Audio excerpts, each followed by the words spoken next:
Bien, buenas tardes, compañeros. Buenas tardes, Bueno, profe. Buenas tardes, profe. profesor. Buenas tardes, profe. Bien, permítame por un momento.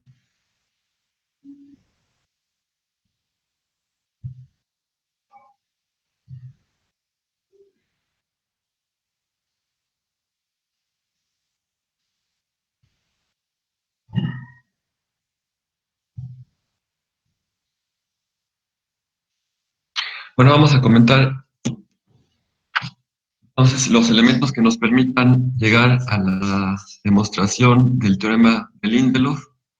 Habíamos comentado en la ocasión anterior el teorema de Lindelof, lo invocamos, lo citamos, porque era un elemento importante en la prueba de la proposición que veíamos la ocasión anterior, y decíamos que era una proposición realmente pues de la topología del espacio euclidiano, eh, que podía o no haberse estudiado en el curso de cálculo 3, pero acordamos que le íbamos a revisar aquí.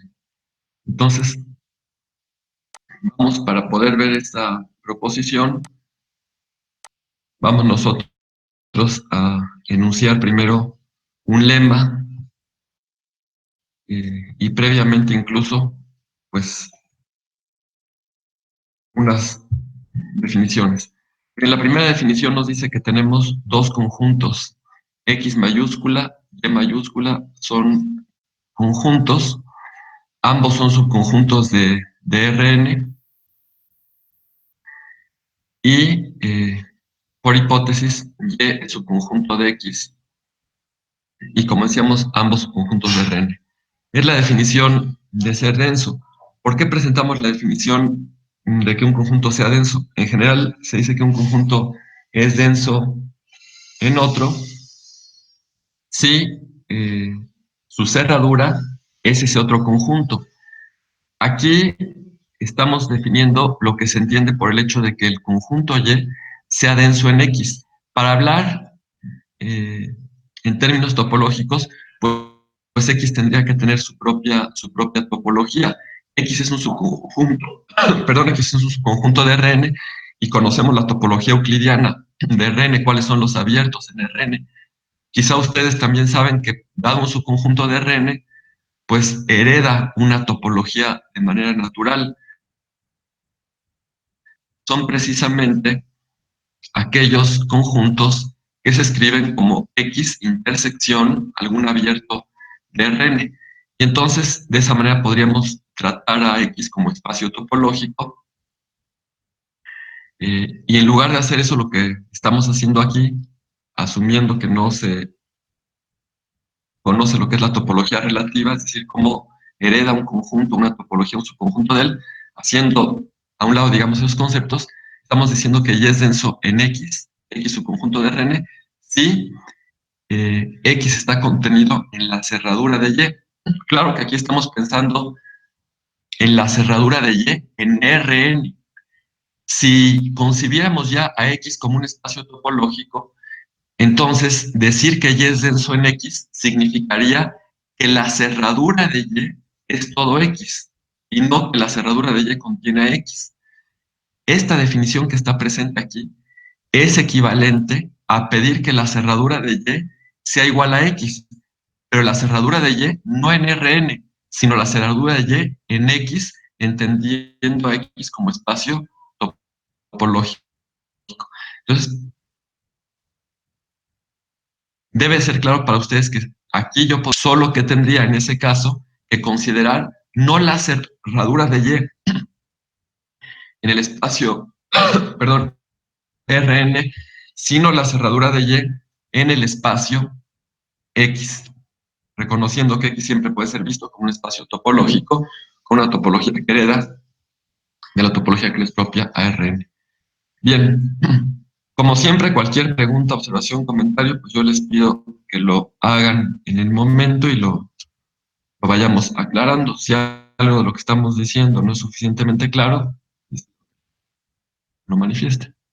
Bien, entonces, también es importante aquí definir lo que es un conjunto numerable. Sé que ustedes conocen el concepto, pero realmente como un mm, concepto que se define formalmente no aparece sino hasta el curso de análisis matemático 1, donde la primera unidad del curso es precisamente el estudio de la cardinalidad de los conjuntos.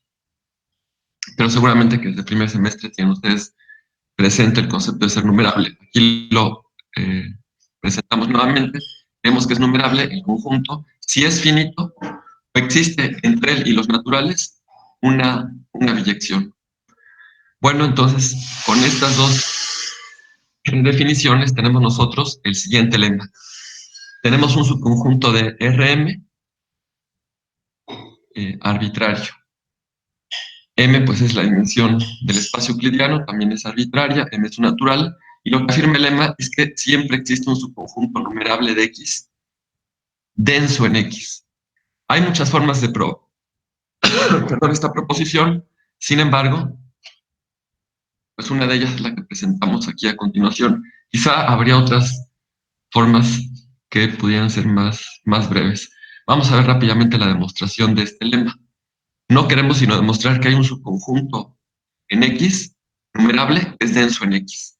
¿Qué significa que es denso en X? Pues según la definición con la que iniciamos, significará que X esté contenido en la cerradura de dicho conjunto. Bueno, entonces, para la demostración, vamos a considerar la colección de todos estos entornos abiertos. Recuerden ustedes que este conjunto denota para nosotros a todos aquellos elementos en Rn cuya distancia, en este caso a Q, es menor que R, estrictamente menor, de ahí que el entorno sea precisamente un conjunto abierto. Este es el entorno con centro en Q y radio R. Pero ¿qué se pide? Que Q no sea un punto arbitrario de Rn, sino un punto cuyas componentes son todas números racionales, es decir, Q es un elemento de Qn. Y además de pedir que todas las componentes de Q sean números racionales, pedimos que R sea un número racional. Primero, ustedes saben que Q, seguramente lo conocen desde el primer semestre, Q es un conjunto numerable. Efectivamente existe una biyección entre los naturales y los racionales. Por otra parte, un hecho también elemental es el siguiente: el producto cartesiano eh, de n conjuntos numerables vuelve a ser un conjunto numerable. Esto se puede verificar sin dificultad por inducción matemática. Primero verifica uno que el producto el producto cartesiano de los conjuntos numerables es numerable, y de ahí asume la hipótesis de inducción para probar finalmente la proposición. Como Q es consigo mismo n veces, pues es numerable. Por otra parte, bueno, ya sabemos que es numerable. Eso nos muestra de manera inmediata que este conjunto, al que hemos denotado por E, es numerable. Claramente, la numerabilidad de este conjunto está dada por el hecho de que Q pertenece a un conjunto numerable lo mismo que R. Y entonces yo podría tomar una biyección entre este conjunto y Qn cruz Q. Pues, ¿cuál sería esa biyección? Pues que a cada elemento en Qn cruz Q, digamos a la pareja Q, R, pues simplemente asocio este, este entorno, y eso sería una biyección entre Qn cruz Q y el conjunto E. Como Qn es numerable y Q es numerable, Qn cruz Q es numerable, y dado que existe una biyección de Qn cruz Q y E, perdón, sí, y E, pues puedo concluir que E es un conjunto numerable. Por eso afirmamos aquí que es numerable, entonces lo puedo colocar al conjunto E en una correspondencia biounívoca con los naturales. Digamos que ya tuviera mi función f de los naturales en E, una biyección, y simplemente a la imagen bajo esa función del enésimo natural, pues lo denoto por E sub n, y así tengo posibilidad de expresar al conjunto E en la forma en que lo vemos aquí entre corchetes. Bien, ahora, para cada I, un número natural, que cumpla con esta condición, la condición EI intersectado con X es distinto del vacío, para cada I que cumpla con ello, vamos a elegir un punto XY que esté precisamente en esa intersección. Claro que habrá naturales y para los cuales esta intersección sí sea vacía. Voy a considerar que ellos sí solamente, para los cuales la intersección sea no vacía, y en ese caso definiremos así al elemento XY, un punto de dicho conjunto no vacío. Y bueno, vamos a considerar por otra parte el conjunto A. ¿Quiénes serán sus elementos? Pues es precisamente los X sub I obtenidos en la forma previamente explicada. Claro que A pues podría ser el conjunto vacío, evidentemente, ¿no? Si X fuera el vacío, recuerden que X es un conjunto arbitrario contenido en Rm, si X fuera el vacío, pues también sería el vacío. Sin embargo, si X es distinto del vacío, A también tiene que ser distinto del vacío. La razón es la siguiente. Claramente, el conjunto E, el conjunto de todos estos entornos, pues es una cubierta Rn, ¿verdad? Cualquier punto en Rn, pues está como elemento de un entorno con centro en Qn y radio racional. Entonces, efectivamente, E es una cubierta de Rn. Y como X es un subconjunto de Rn, pues resulta que E también es una cubierta de X. De tal manera que si X es no vacío, puedo yo tomar un punto X en X y ese punto X tiene que estar en alguno de los elementos de E. Es decir, EI intersectado con X tendrá que ser forzosamente distinto el vacío, al menos para algún I tal, y eso me permitirá definir al menos un punto X, es decir, al menos un elemento del conjunto A. De ahí que efectivamente si X es distinto al vacío, entonces pues A también es distinto del conjunto vacío. Bien, ahora es claro que A pues es un subconjunto numerable de X. ¿Por qué es numerable? Bueno, porque a lo más hay tantos elementos en A como elementos en E, y E es un conjunto numerable, de ahí que A sea también numerable, y que es un conjunto de X, pues es algo evidente, porque los elementos de A, que son los XY, pues son en particular elementos también de X. Bien, ahora afirmamos aquí que A es denso en X. Eso es precisamente lo que vamos nosotros a demostrar a continuación, que A es denso en X. Este será precisamente el subconjunto de X numerable y denso. Es decir, probando que A es denso se termina la prueba. ¿Y cómo podemos probar que es denso en X? Pues tomando un elemento arbitrario de este conjunto y verificando que cualquier entorno con centro en él intersecta al conjunto A. Eso es precisamente lo que vamos a hacer. Entonces tomamos aquí un elemento, digamos, X en... Toman un elemento X en conjunto X y un epsilon mayor que cero. Bueno, primero, por la propiedad arquimediana, simplemente sabemos nosotros que efectivamente existe un racional.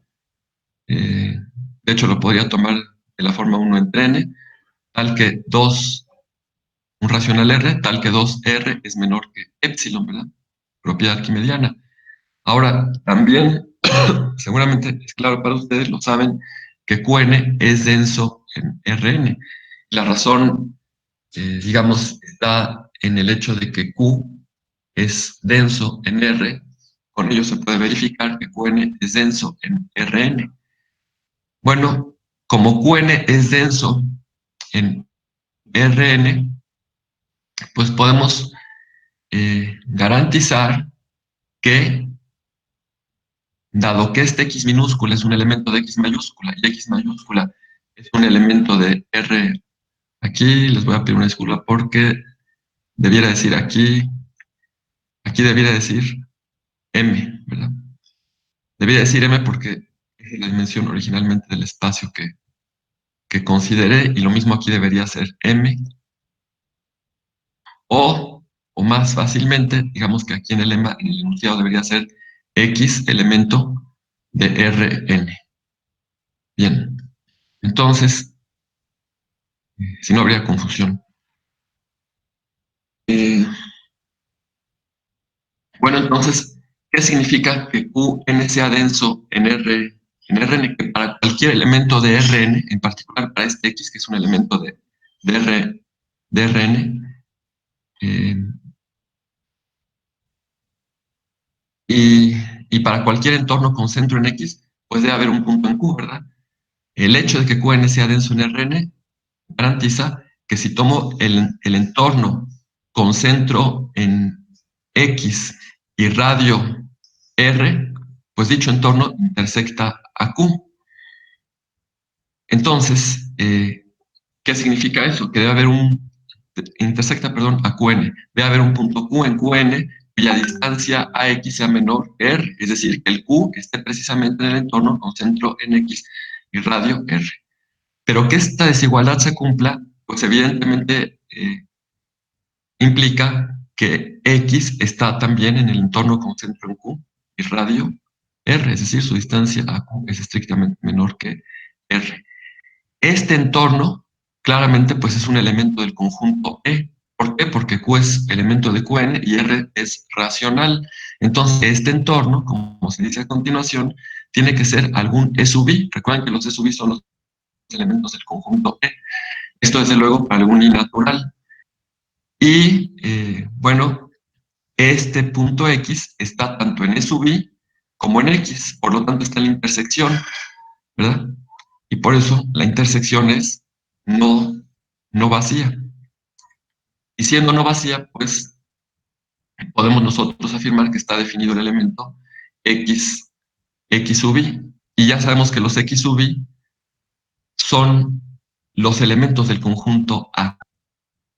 Ahora tenemos que tanto el X como el X sub I, no olviden que el X sub I eh, está aquí y por lo tanto está en E sub I, lo mismo que X. Estos dos elementos pertenecen a E sub I. Pertenecen a sub I. ¿Qué pueden decir ustedes de dos elementos que están en un entorno de radio R? Si su radio es R, pues su diámetro es 2R. Y entonces dos elementos en un entorno de radio 2R se encuentran a una distancia evidentemente menor que el diámetro. Por lo tanto, podemos decir que la norma de X menos XY es menor que 2R. Y por la forma en que elegimos R, no olviden que aquí teníamos esta desigualdad, pues sabemos que 2R es menor que epsilon. Bien, ¿qué hemos hecho? Pues lo necesario para concluir que para cualquier X en X, no olviden que este X fue arbitrario, y lo mismo el epsilon fue arbitrario. Entonces, para cualquier X en el conjunto X y para cualquier epsilon positivo, tenemos que el entorno con centro en X y radio epsilon intersectado con A es distinto al vacío, porque ¿quién está aquí? Pues aquí está precisamente el X sub I. Que la distancia entre X y X sub I sea menor que epsilon significa que X sub I está en este entorno. Además, el X sub I estaba en A. Entonces, hemos demostrado que para cualquier X en X, el entorno con centro en X es radio arbitrario, intersecta a A. Y eso prueba que, pues, X está contenido en la cerradura de A. Es decir, este X arbitrario que tomábamos, pues está en la cerradura de A. Todo X está contenido en la cerradura de A.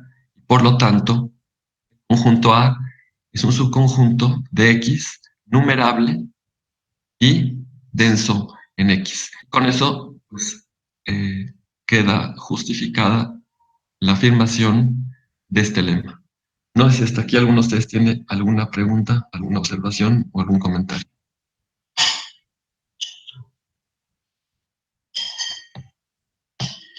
Bien. Bueno, si no hay ninguna pregunta, entonces, ¿cómo ocupar este lema para probar el llamado teorema de Lindelof? Tenemos que demostrar ¿qué afirma el teorema de Lindelof? Lo decíamos en la clase anterior. Si tenemos un subconjunto arbitrario de Rn, entonces toda cubierta abierta de él tiene una subcubierta numerable. Ya sabemos que si X fuera compacto, toda cubierta abierta tendría una subcubierta finita. Pero sea o no compacto, siendo X un subconjunto arbitrario del espacio euclidiano de dimensión n, podemos afirmar que toda subcubierta abierta tiene una subcubierta numerable. Bueno, vamos entonces a proceder a la argumentación de la prueba. Bueno, eh, vamos a partir entonces de una cubierta abierta de X. Este conjunto es una cubierta abierta de X, es una cubierta abierta arbitraria. ¿Cuántos elementos, qué tantos elementos tiene la cubierta? Los elementos son A sub alfa. Pues tantos elementos como haya en este conjunto, esta A que vemos aquí, A alemana que vemos aquí, pues es precisamente el conjunto de índices a partir de los cuales se definen los elementos de la cubierta. Si este conjunto fuera finito, pues la cubierta sería finito. Si este conjunto fuera numerable, pues el conjunto de elementos en la cubierta sería numerable. Pero este conjunto que tenemos aquí es un conjunto arbitrario, puede ser numerable, no numerable, etc.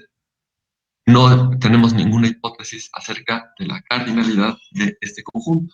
Es una cubierta arbitraria, abierta de X, una cubierta abierta arbitraria de X. Tenemos que verificar que esta cubierta tiene una subcubierta numerable, es decir, que hay una colección numerable de elementos cubierta que sigue constituyendo una cubierta de X.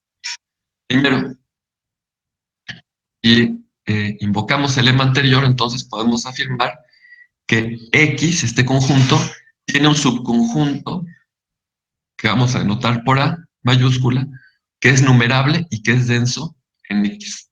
No olviden, A sea denso en X significa que X está contenido en la cerradura de A, en la cerradura de A en Rn, o bien que X es igual a la cerradura de A la cerradura de A en X en ese caso.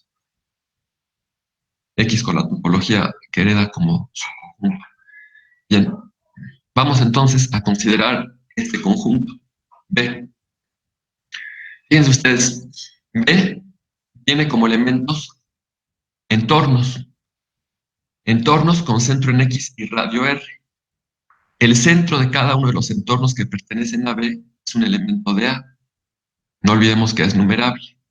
Y R es un elemento racional.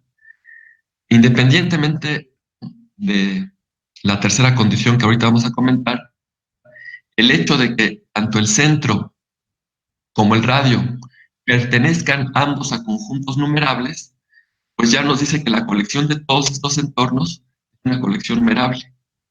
B no es la colección de todos los entornos que tienen centro en A y radio racional, no es la colección de todos ellos, porque además de pedir estas dos condiciones, que el centro se encuentre en el conjunto numerable A, y además de solicitar que R sea un racional, estamos pidiendo que el entorno con centro en X y radio R, para pertenecer a B, deba estar contenido en algún elemento de la cubierta abierta original que tenemos. Por eso el conjunto B es entonces el conjunto de los entornos con centro en A, radio racional, pero además para los cuales existe un elemento en el conjunto de índices que define la cubierta, tal que pues el propio entorno está contenido en el correspondiente elemento de la cubierta. Es decir, existe alfa aquí, tal que el entorno está en la subalfa. Por eso B es solamente un subconjunto de la colección de todos estos entornos. Si la colección de todos estos entornos es numerable y B es un subconjunto de esa colección, pues es claro que B también es numerable. Por eso afirmamos que B es un conjunto numerable.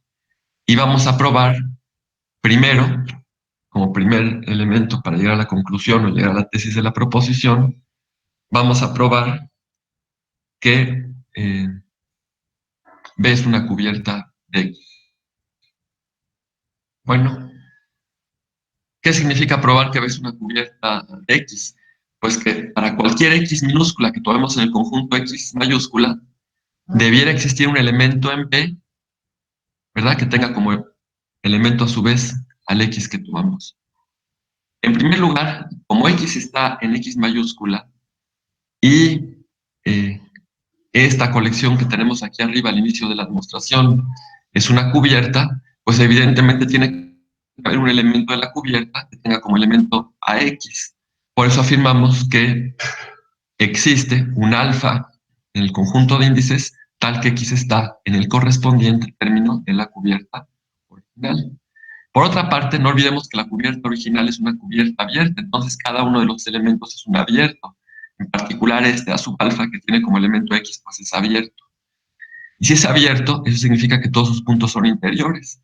Como X está en él, pues X es un punto interior. Y que sea un punto interior significa que hay un entorno con centro en X y radio positivo contenido, en este caso, en A sub alfa.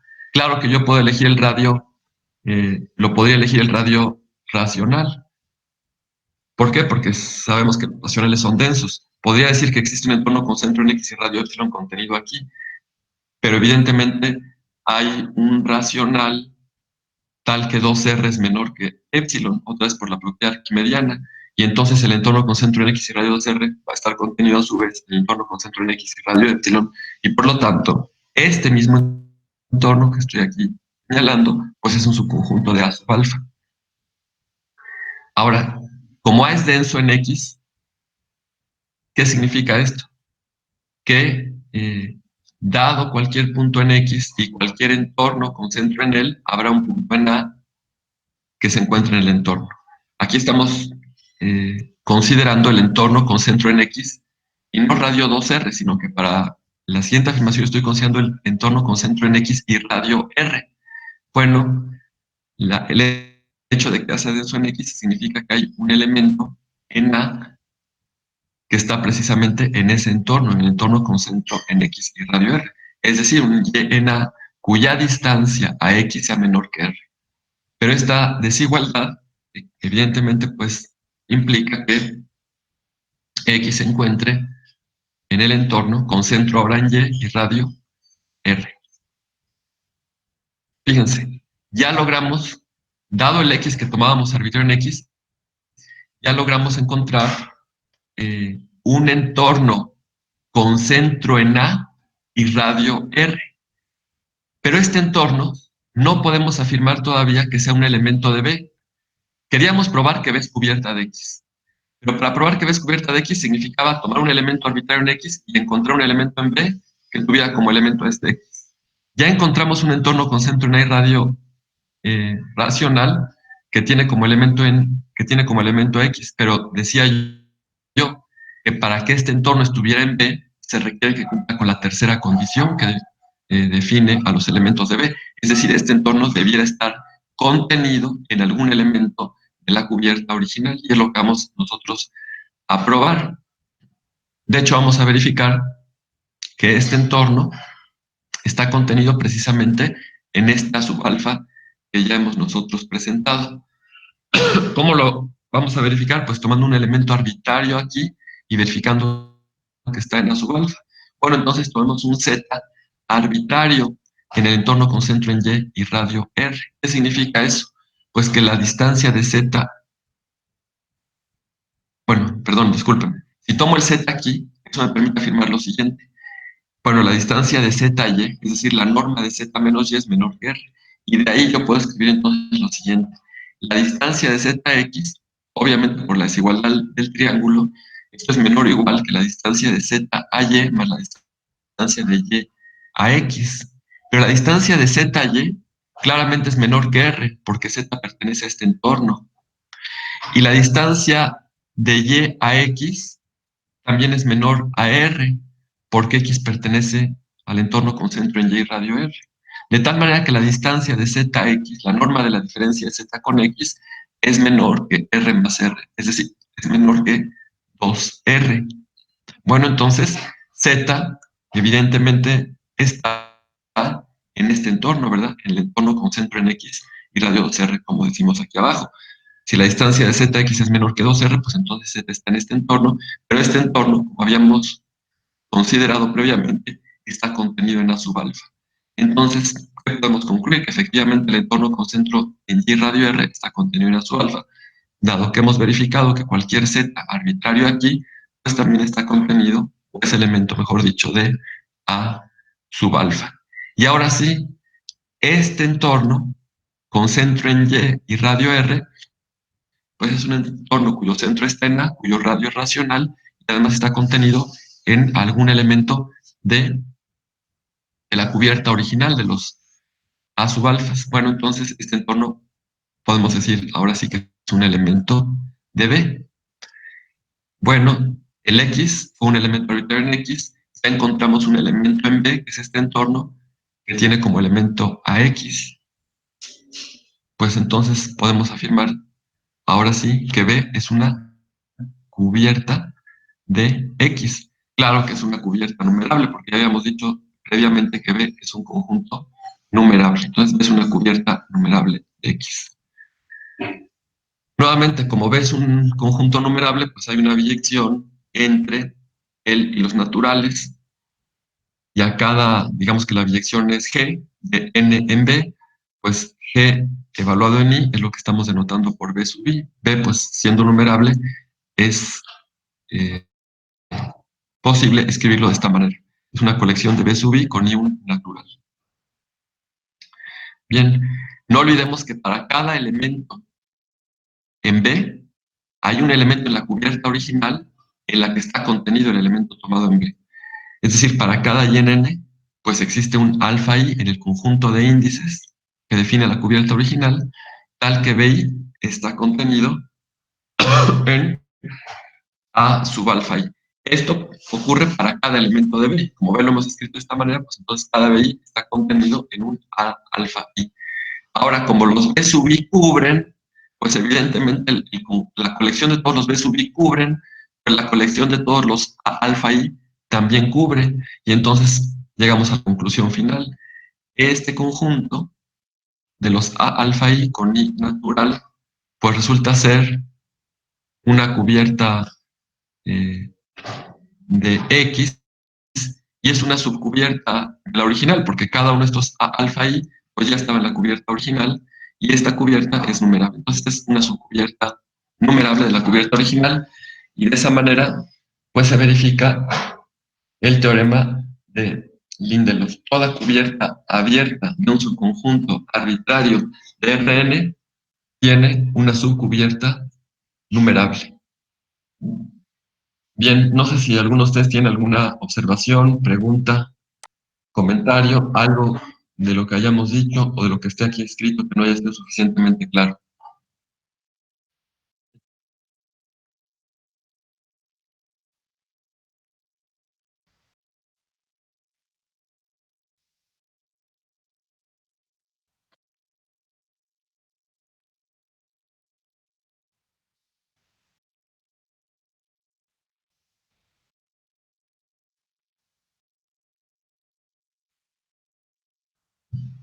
Cualquiera que tengan, la verdad es que la podemos ver en este curso, cualquiera que sea. Sin embargo, no comprendo realmente cuál sería la pregunta. ¿La pudieras reformular, plantear con mayor precisión? Te lo agradecería mucho.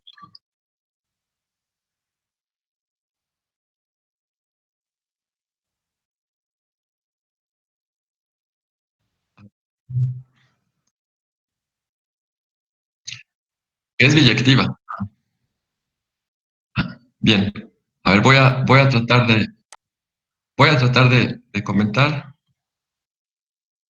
Tú me preguntas por qué B es numerable, ¿verdad? ¿Por qué este conjunto es numerable? ¿Cómo presentarlo explícitamente? Lo mencioné, pero lo hago a continuación. A ver, eh, vamos a pensar primero, ahora sí tengo posibilidad de escribir aquí mismo. Vamos a pensar, pero no sé por qué.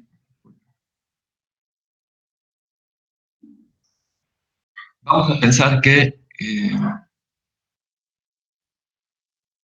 voy a ocupar esto. Vamos a pensar que A y B, olvidémonos ahorita completamente del teorema, que A y B son numerables. Sí se ve, ¿verdad? Lo que escribo. Bueno, si son numerables, entonces la pregunta es, si A y B son numerables, entonces A plus B es, eh, es numerable. Eso tendríamos primero que justificarlo. ¿Qué significa que es numerable? Como es numerable, es claro que existe una función f digamos, de n, de los naturales. No puedo poner aquí una flecha, pero digamos que esta es la flecha. De A, que es biyección. Bueno, eso, ¿por qué existe la biyección de n? Porque es la definición de ser numerable. Bueno, si A fuera finito, no habría una biyección. Voy a considerar primero el caso en el que eh, A es un conjunto no finito. Si es no finito y es numerable, hay una función de los naturales A que sea una biyección. Voy a considerar lo mismo para B, que es un conjunto no finito. Entonces, desde luego que también tengo una, una biyección, una biyección de los naturales a B. ¿Cuál es mi hipótesis en la proposición que está escrita en rojo aquí en esta página? La hipótesis es que A y B son numerables. Yo quiero demostrar que A cruz B sería también numerable. Bueno, por hipótesis, como A y B son numerables, estoy tratando el caso en que sean no finitos. Primero observen que el caso en el que A y B son finitos ambos. Si A y B son finitos, pues es evidente que A cruz B, que el producto cartesiano de A con B también es finito, ¿verdad? Y no tendría nada que probar. Eh, Otro caso es que tanto A como B sean no finitos. Y desde luego el tercer caso sería que A fuera finito, bueno, que uno fuera finito y el otro fuera no finito. El primer caso en que A y B son finitos es inmediato. Estoy considerando el caso en el que A y B son no finitos. Entonces, por ser numerables, tiene que haber una biyección de los naturales al conjunto A y tiene que haber una biyección también de los naturales al conjunto A. ¿Cómo podría entonces yo demostrar que A cruz B es, que A cruz B es numerable? Tendría que construir ahora una función h, digamos, h que fuera de los naturales eh, A, A cruz B.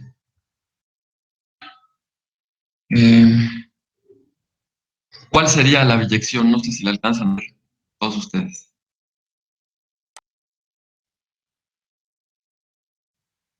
Exactamente, la función que a cada n, aquí nada más para indicar, digamos, h.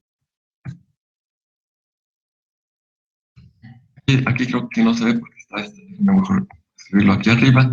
Yo pediría h n, que esto fuera igual a, tiene que ser un elemento de, permítame.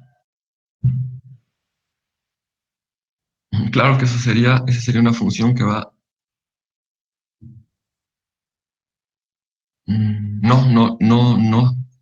no sería correcto. Sería f de n No cruz. sería correcto, ¿por qué no? ¿Mande? Sería f de n cruz g de n. Miren, si yo pongo esto, si yo pongo f, n, coma, ¿no? Coma, h, n, esta no sería una biyección. ¿Por qué no sería una biyección?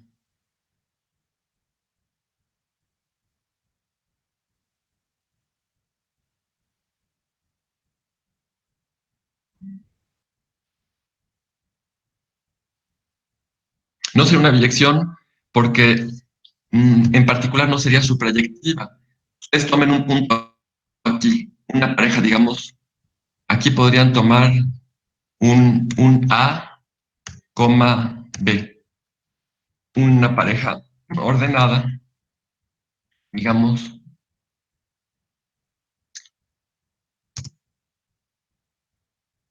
en A cruz B. Entonces, si esta es una pareja en A cruz B, esto desde luego, como F es una biyección y A minúscula está en A tiene que ser la imagen bajo F de algún elemento en N. Entonces, claro que esto sería una pareja de esta forma. Sería A tendría que ser F de algún N Y B, estando en B, tendría que ser la imagen bajo G de algún M en los naturales, entonces esto tendría que ser necesariamente de esta forma, ¿verdad? La pareja coma B tendría que ser de la forma f de n, g de m. Pero esta pareja que está aquí no estaría en el rango de la función h, porque fíjense que si h la defino como f de n, h de n, pues entonces está excluida la posibilidad de que la pareja coma B esté en A cruz B. Solamente estarían, digamos, en el rango de H, parejas ordenadas, elementos de A cruz B, donde la primera y la segunda componente serían imágenes respectivamente bajo F y G, pero del mismo natural, ¿verdad? Entonces no puedo yo definir H de esta manera porque eh, no sería una biyección. No sé si me explico, si queda claro que esta así definida no es suprayectiva. Sí. Entonces, ¿cómo definir? Si yo tengo ya la biyección entre los naturales y A y la biyección entre los naturales y B, ¿cómo definir una biyección? ¿Cómo demostrar a partir de esas dos biyecciones F y G que también existe una biyección entre los naturales y A cruz B? Eh, ¿Podría ser un Primero, H de N por M?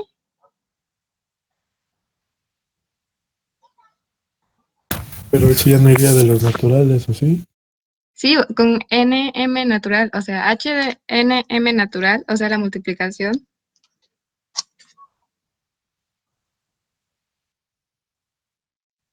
no sé si lo podrías Pero comentar, eso tomaría compañero. una pareja de Por eso, o N2, sea, ¿no?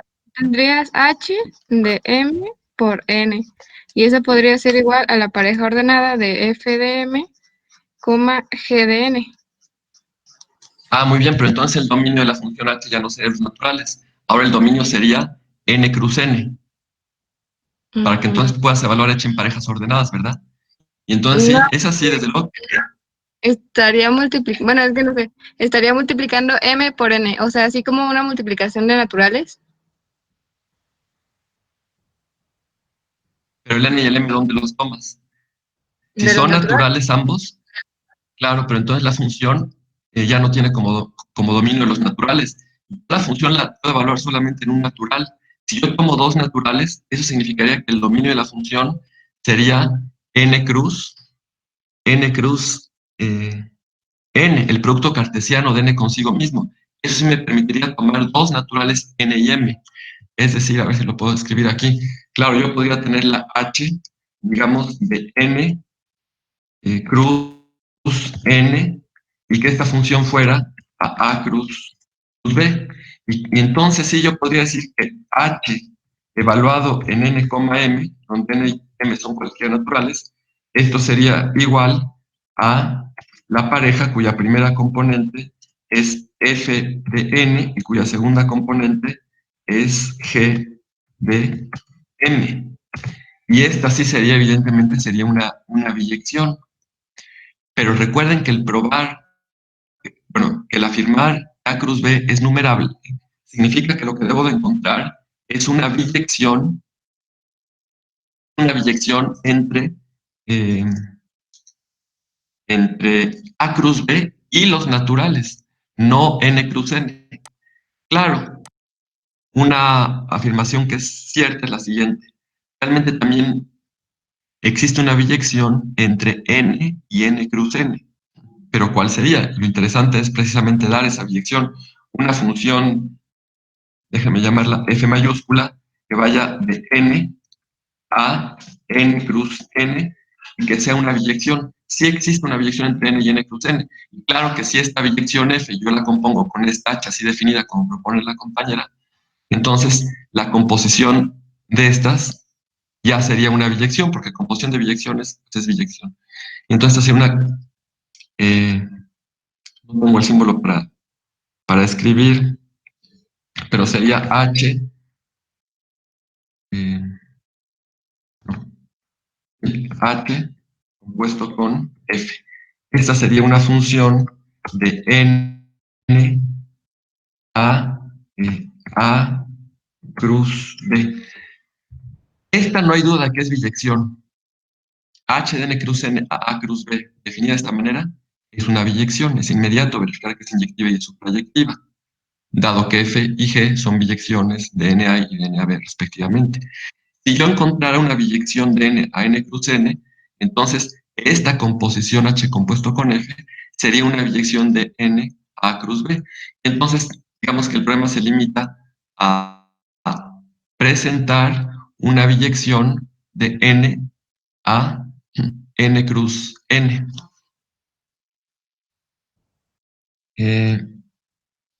Les voy a decir lo siguiente.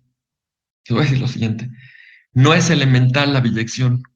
La verdad es que no es elemental, pero no es compleja. Es una biyección relativamente simple y es también, pues, casi inmediato demostrar que la función que uno propone es una biyección.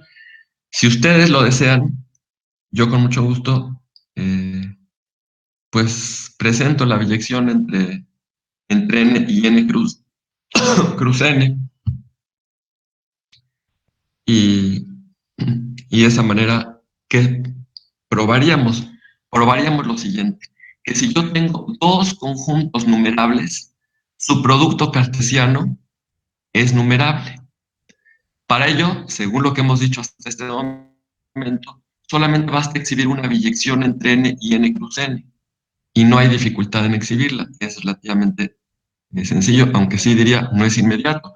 Es un esfuerzo, me parece interesante pensar en esa biyección. Cada uno de ustedes podría pensar, bueno, ¿cómo construir una biyección? Una función que vaya de n a n cruz n y que sea biyectiva. Sí tendrían que pensar algún tiempo, pero posiblemente la lograrían definir. Lo que sí quiero decir es que no es inmediato, pero la podemos presentar aquí sin dificultad. Si ya hubiéramos hecho eso, si hubiéramos presentado una biyección entre n y n cruz n, entonces ya podríamos decir que el producto de dos numerables es numerable. Entonces, ya de ahí, como Q es numerable,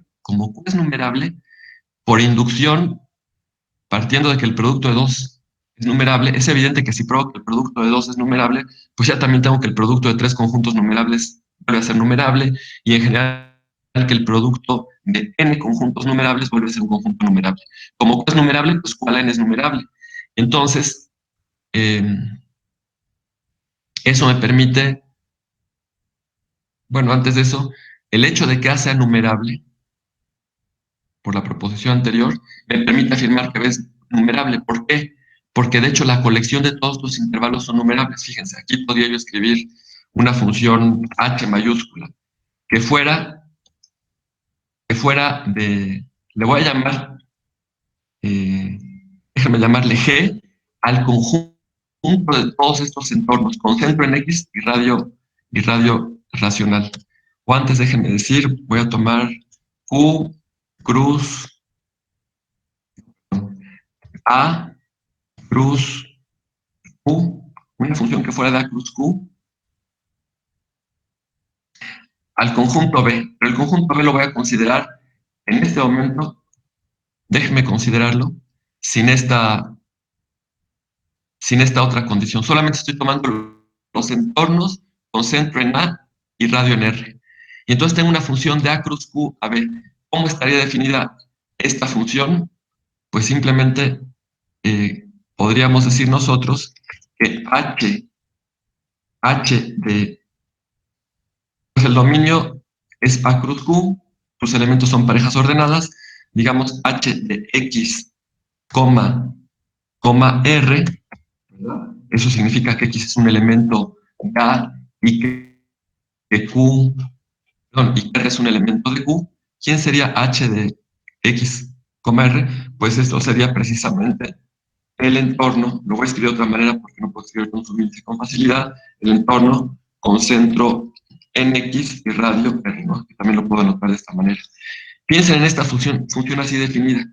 A cada pareja cuyo primer elemento, cuya primera componente es un elemento de A y cuya segunda componente es un elemento de R, le asocio un entorno, el entorno con centro en X y radio R. Es evidente que esta función H pues sería una biyección entre este conjunto A cruz Q y B. Y como Q es numerable y A es numerable, si ya hubiéramos probado que el producto de numerables es numerable, entonces yo tendría que A cruz Q es numerable, ¿verdad? Y por lo tanto, puedo construir una biyección entre A cruz Q y N. Y esa biyección entre los naturales y A cruz Q compuesta con H me daría una biyección entre los naturales y el conjunto B. Y por lo tanto B sería numerable, evidentemente. Ahora, si al B que estamos definiendo aquí le agrego una condición más, lo que tengo es un subconjunto de estos entornos, y un subconjunto numerable, pues claramente es numerable. De tal manera, pues, que sabiendo que es numerable y que es numerable, bastaría entender que el producto de dos numerables es numerable para concluir que B es numerable. Y para todo ello, solamente basta exhibir una biyección entre los naturales n cruz n. No sé si me explico, compañeros, o alguien tiene alguna duda o algún comentario hasta aquí.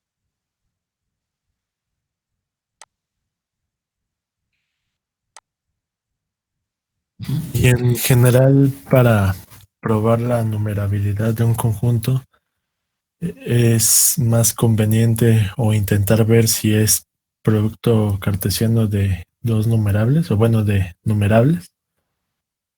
No, no, porque fíjense ustedes que hay muchos conjuntos numerables que no son producto cartesiano de dos numerables. Entonces ahí la Entonces, alternativa sería encontrar la función biyectiva entonces. claro, hay muchas formas. Miren, les voy a decir algo con respecto a este tema. Primero, si ustedes gustan, podemos probar esto, ¿no? Que hay una biyección. Sería interesante, insisto, que ustedes pensaran, ¿no? ¿Cómo construir una biyección? Y podemos presentarla aquí de manera explícita, la función de los naturales, a n cruz n, que es eh, una biyección.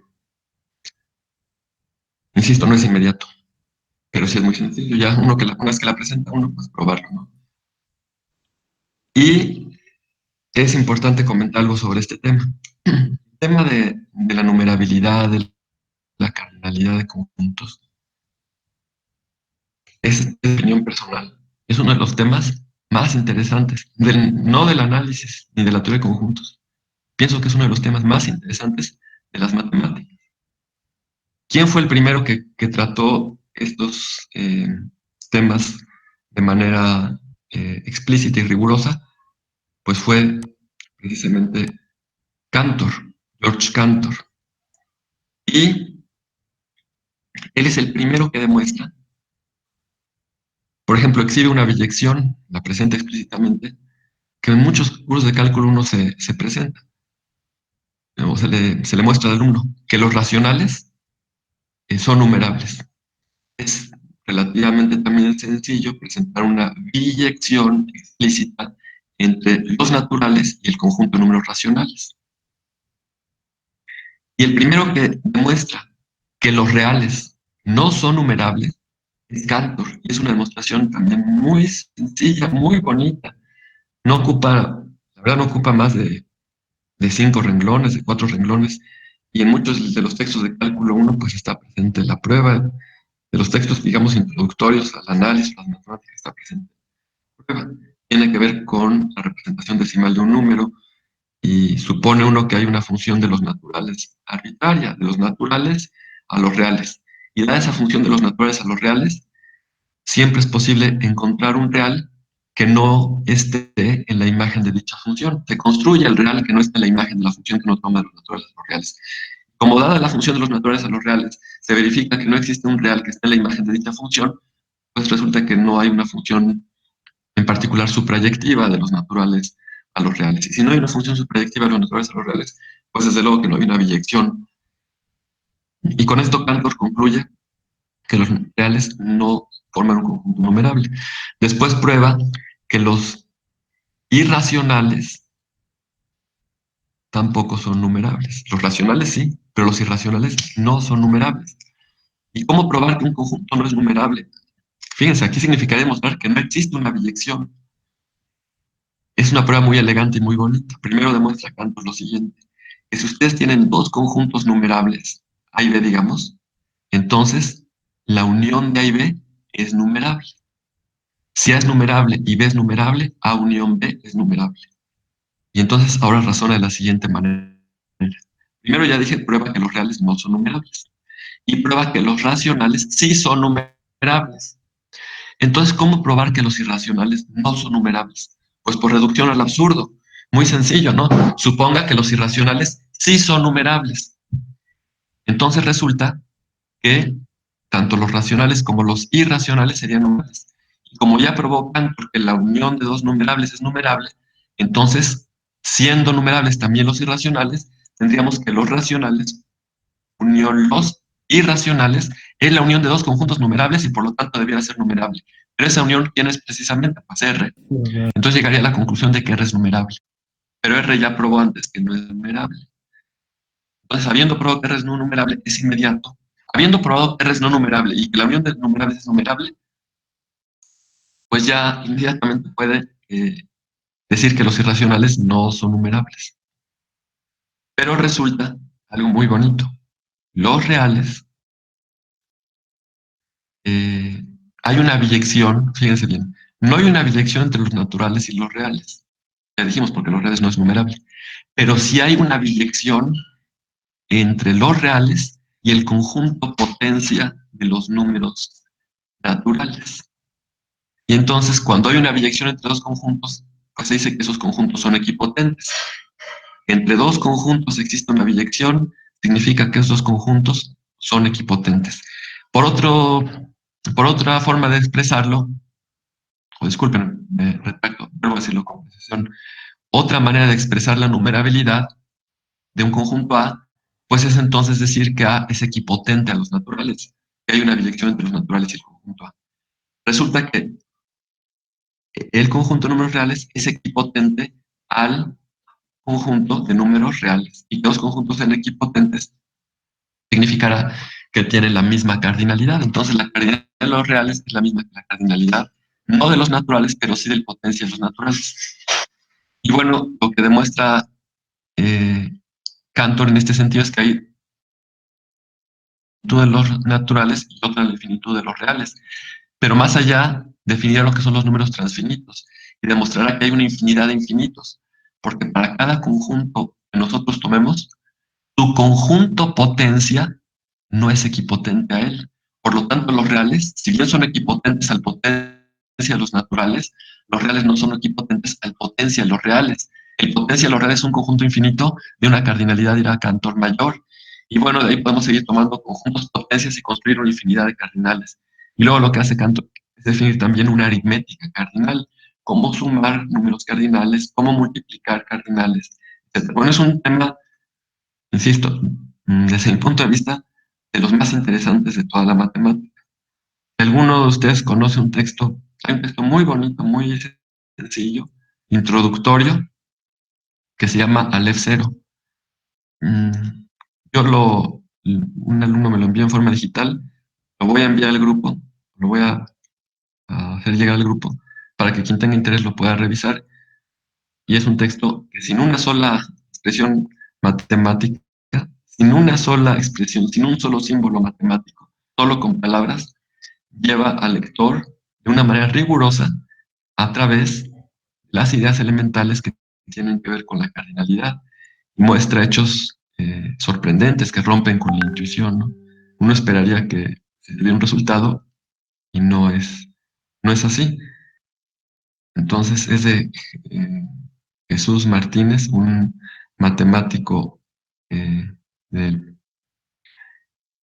país de Guatemala, que escribe un libro, pienso yo, muy bonito, un libro de los más bonitos, yo creo que de la introducción a las matemáticas. No es un texto de divulgación, como se entiende muchas veces la divulgación, que únicamente platican y dan ideas. No, es un texto riguroso, formal, elegante, y que tiene la virtud de presentar las ideas a un nivel básico, no por ello menos riguroso, sin una sola expresión matemática, sin un solo símbolo.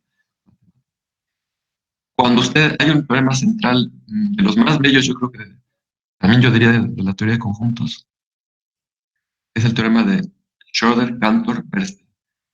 Y demuestra que si piensen ustedes lo siguiente, fíjense, dice lo siguiente, tienen ustedes dos conjuntos A y B. Voy a escribir aquí abajo. Tienen una función f del conjunto A al conjunto B. Y tienen una función g del conjunto B al conjunto A. F es una función inyectiva de AMB, no biyectiva, inyectiva. Hay una función inyectiva de AMB. Y hay también como hipótesis una función inyectiva G, pero ahora de vena. La tesis es la siguiente. Si hay una función inyectiva de AMB y una función inyectiva de vena, la tesis es que existe una biyección entre A y B. Es decir, A y B son equipotentes. Es el teorema de Schroeder-Cantor-Bernstein.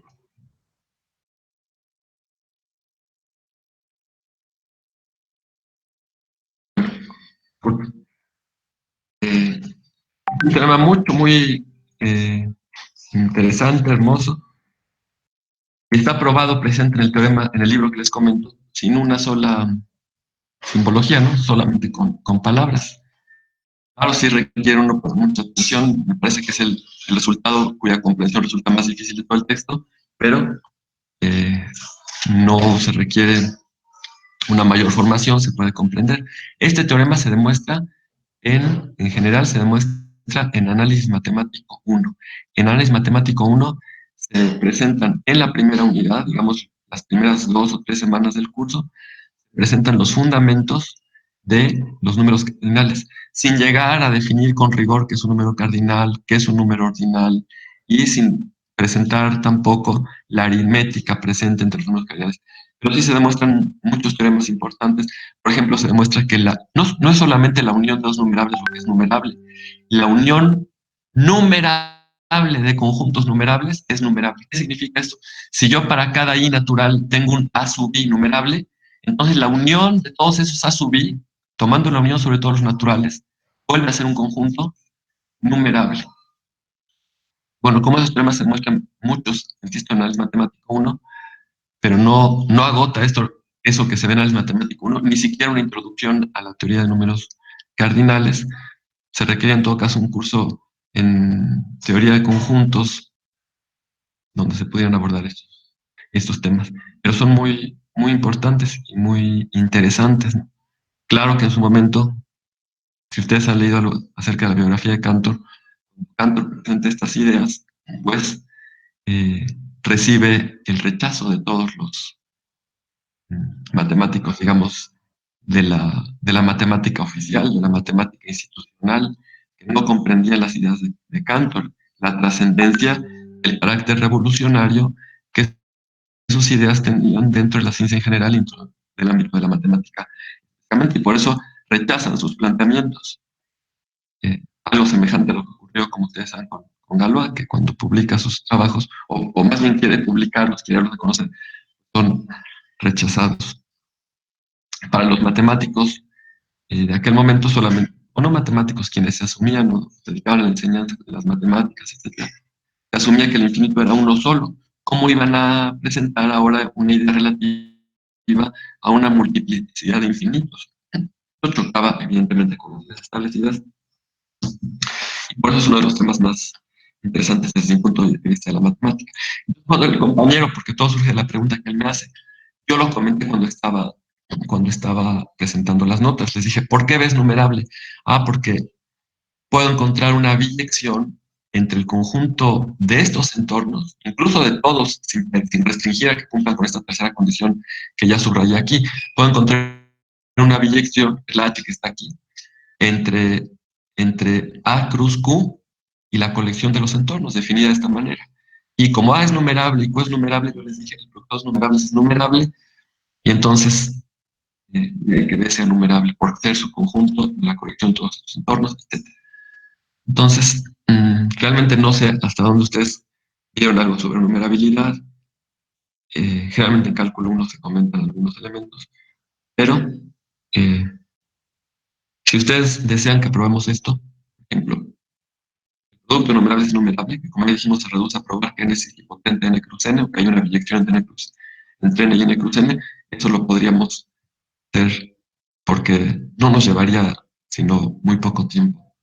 Digamos que en una clase podemos, con tiempo suficiente, nos sobraría el tiempo para probar que el producto cartesiano de dos conjuntos numerables es numerable. Bien, no sé si tiene una opinión al respecto. Pues a mí en particular sí me gustaría ver ese resultado. A mí también, profesor. Ay. Muy bien, entonces lo vamos a probar. Les diría, sí, desde este momento, que seguramente lo van a ver también en el matemático 1, pero pues eso no importa, que lo vuelvan a ver. Verán una prueba posiblemente distinta y pienso que va a ser interesante. Entonces vamos a ver ese resultado. Con eso quedará claro que es numerable. Y ya aquí yo decía, ¿por qué puedo elegir, por qué puedo nombrar los elementos de B como B sub I? Bueno, pues porque ya tenemos nosotros que si B es numerable, si yo pruebo que B es numerable, entonces hay una biyección entre B y los naturales, entonces puedo construir una función, déjenme llamarle L, digamos, de los naturales al conjunto B y que sea biyectiva. Entonces, a L evaluado en I, pues yo lo denoto como B sub I, ¿verdad? Y entonces, como esta función en particular es proyectiva, pues los Bs. O sea, B, pues, es el conjunto de imágenes bajo L, perdón, de los elementos en N. Es decir, B lo puedo escribir de esta manera. Bien, vamos entonces a hacer eso. No sé si sobre el lema o sobre la proposición, el teorema de Lindelof, hay alguna otra pregunta. Ya debe quedar claro de aquí en adelante que efectivamente cualquier subconjunto de Rn que tenga una cubierta abierta tendrá una cubierta numerable. Es evidente que no se cumple el teorema para cubiertas cerradas, ¿verdad? Yo no puedo decir que una cubierta cerrada tiene siempre una cubierta numerable. ¿Por qué? No sé si alguno de ustedes nos puede decir rápidamente por qué esta proposición de Lindelof no es cierta si la cubierta es cerrada.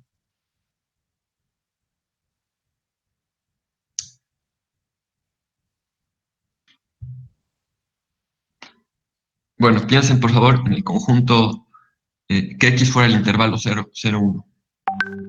Tomen a X sea igual a el intervalo 0, 1. Podría ser incluso abierto. Entonces, fíjense, para cada X en X mayúscula, digamos, sea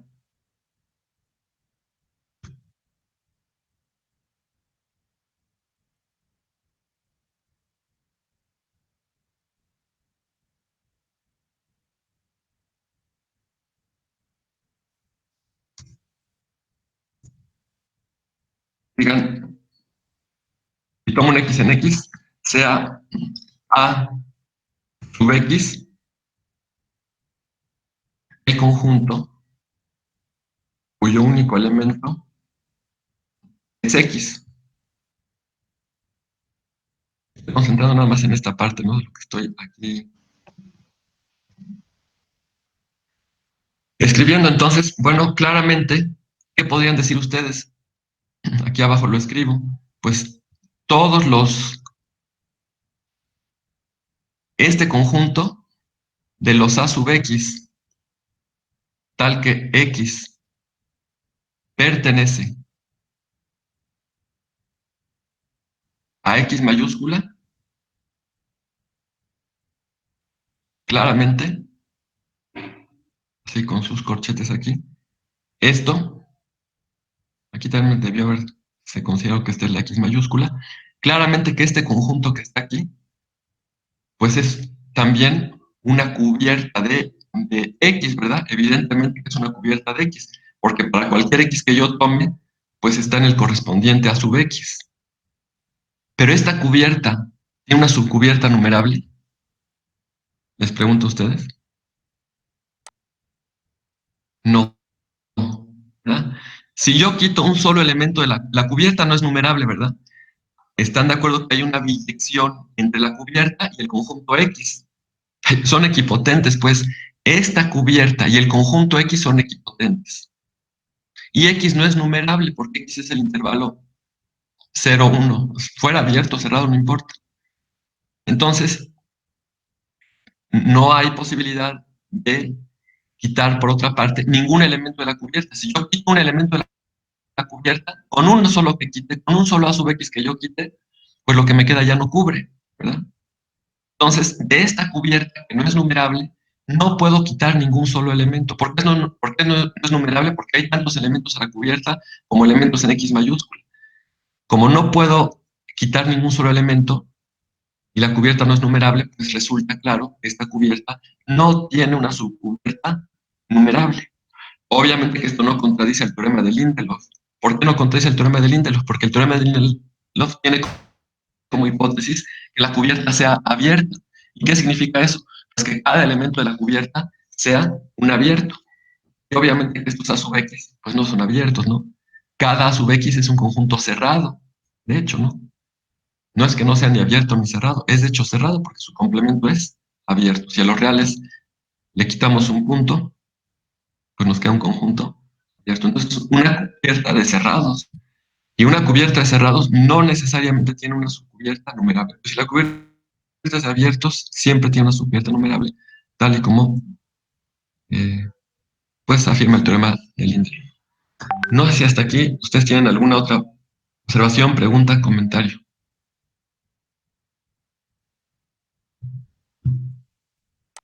Bien.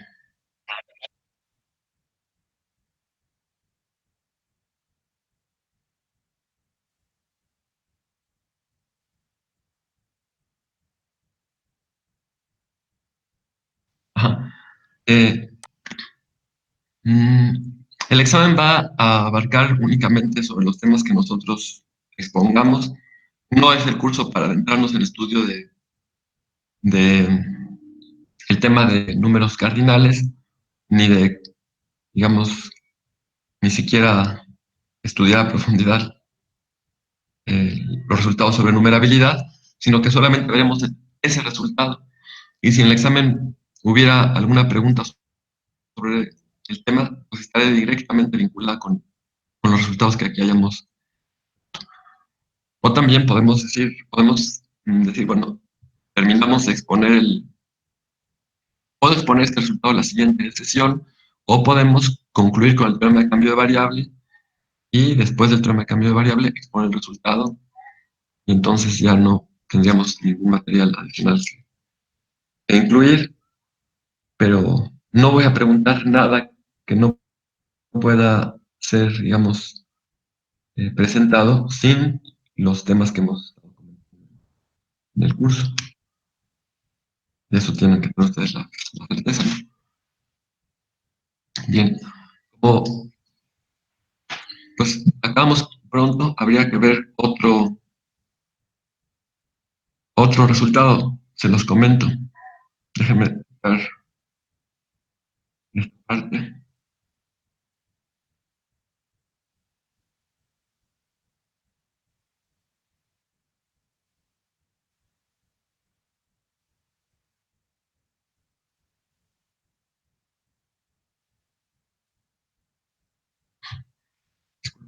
Allá, tengo.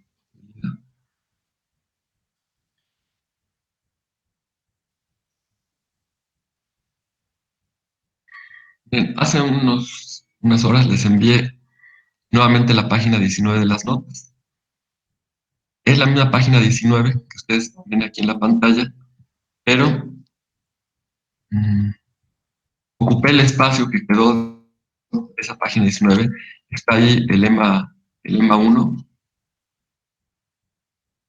El lema 1 posterior a la proposición 11. Y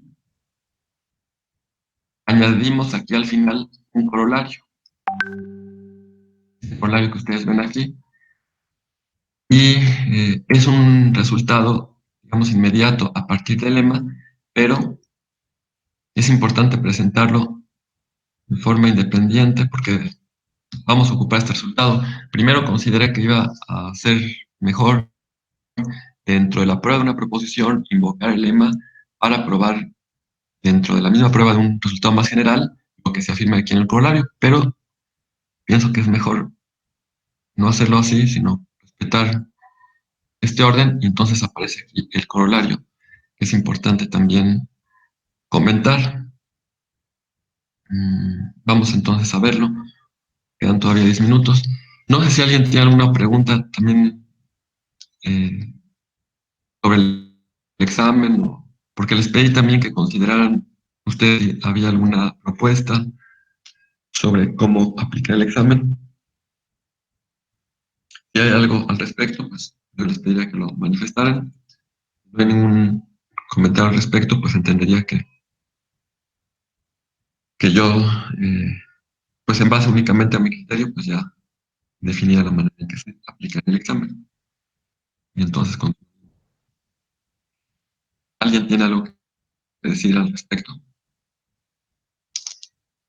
Maestro, bueno, en conjunto con todos los compañeros se hizo una encuesta y pues la gran mayoría de los compañeros votó porque pues no se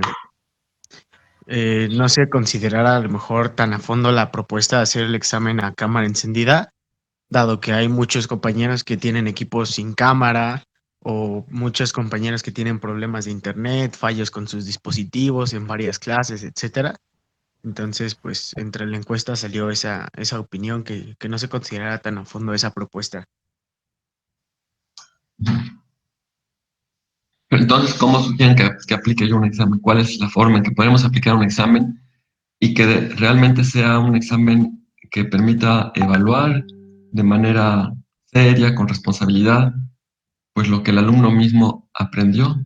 Yo les comenté la experiencia que he tenido por únicamente enviar un correo electrónico con el examen y recibir el examen de la misma forma. Es decir, no es que no lo haya intentado hacer, y pensé que podía hacerse, digamos, en la escuela de física y matemáticas, pero sí hubo muchas dificultades, al grado de que alumnos todavía, habiendo sido evidente que no era su propio trabajo, todavía pedían revisión de examen, etc. Porque lo que decían no es que fuera incorrecto, ellos alegaban, es que es correcto lo que yo digo, sí, pero lo que yo les demostré es que lo que ellos habían escrito, pues era esencialmente lo que había escrito otro compañero, o lo que algún alumno antes me había enviado como una tarea, etcétera, y que hubo una entrega de exámenes en los que se expresaba no lo que realmente el alumno había comprendido. Ustedes si hacen un examen en la escuela, piensen en lo siguiente, si ustedes hacen un examen en la escuela, en una situación en que haya actividades presenciales, pues en general, no creo que haya un profesor que proceda de otra manera, pero puede ser, la mayoría, pues no les van a permitir que ustedes ahí en el aula ni saquen sus apuntes, ni saquen sus ejercicios, ni saquen sus notas, etcétera. Únicamente van a tratar de resolver ejercicios que se plantean en ese momento con los elementos que han asimilado, con la formación que tienen, ¿verdad? ¿Por qué habría de ser diferente en esta situación cuando supuestamente pues existen estas tecnologías? Yo no estoy a favor de estas tecnologías, no estoy a favor tampoco de las clases de esta forma, pero finalmente aquí estamos, ¿no? Entonces, ¿cómo habría que proceder de otra manera que, insisto, permitiera sí evaluar con seriedad y no que pasaran alumnos? Yo no dudo de ustedes en general, pienso que la mayoría son personas íntegras, honestas. Obviamente, y es mi deseo, en este grupo no hay ningún alumno que pretendiera escribir algo que no es producto de su propio trabajo intelectual en el momento en que está realizando el examen. Pero como no tengo tampoco la certeza de eso, sería muy grave que, así como se acreditan estos exámenes, alguien acredite un examen en la carrera de medicina o en otra carrera y no tenga realmente conocimientos, y aún así las actas reflejen que ha aprobado materias y que tiene una formación, etcétera. Entonces, ¿cómo hacerlo? Porque si me dicen solamente que no sería lo más adecuado o que no habría que considerarlo muy seriamente, ¿cuál sería el planteamiento que alternativamente se haría para poder evaluar? Yo no lo alcanzo a ver y por eso sí los cuestiono a ustedes, ¿no? Alguien decía en la clase anterior que habría que ver quiénes realmente no tienen. Claro que ustedes ahora podrán decir muchos, ¿no? Unos van a decir que no tienen los medios. Hay que ser también muy honesto, decir, bueno, yo no tengo los medios para presentar un examen de esa manera. Profesor, En esos casos excepcionales habría que valorar, sí. algunos compañeros, bueno, también estaban de acuerdo que sea cámara encendida, pero si habría posibilidad de